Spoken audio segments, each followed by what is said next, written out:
30,000 German soldiers feared many things on the Eastern Front, but what truly terrified them was silence. No engines, no warning, just the faint whoosh of wind in the dark. They called them the Night Witches. They were young, they were female, and they were flying plywood. In 1942, as Nazi forces pushed deep into Soviet territory, the Soviet Union was desperate for pilots. That's when famed aviator Marina Raskova convinced Soviet leadership to form an all-female combat unit. It became the 588th Night Bomber Regiment. Most of the pilots were barely in their 20s. Some were teenagers. They were given outdated training aircraft, the Polikarpov Po-2. A slow, fragile, plywood and canvas biplane. Top speed, barely 150 kilometers per hour. No radar, minimal instruments, open cockpit, freezing temperatures. Against them, the modern war machine of Nazi Germany. Steel Messerschmitt fighters, heavy anti-aircraft guns, searchlights, radar networks. On paper, the Night Witches didn't stand a chance. So they changed the rules.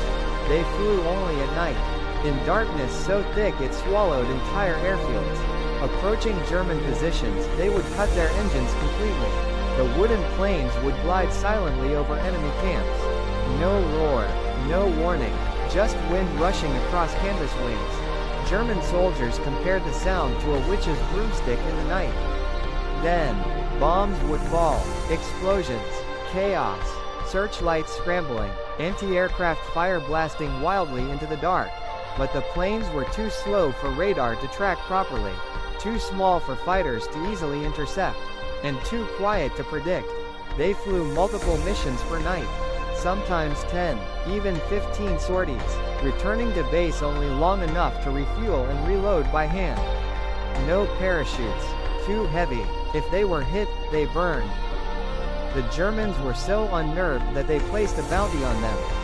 Any pilot who shot down a Night Witch received an Iron Cross.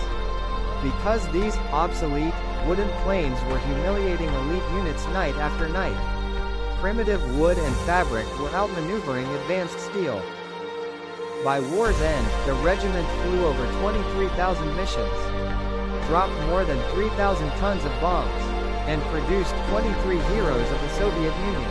They weren't just propaganda symbols. They were a psychological weapon, proof that courage, creativity, and audacity could bend modern warfare. In the freezing black skies of the Eastern Front, silence became terror, and plywood became power.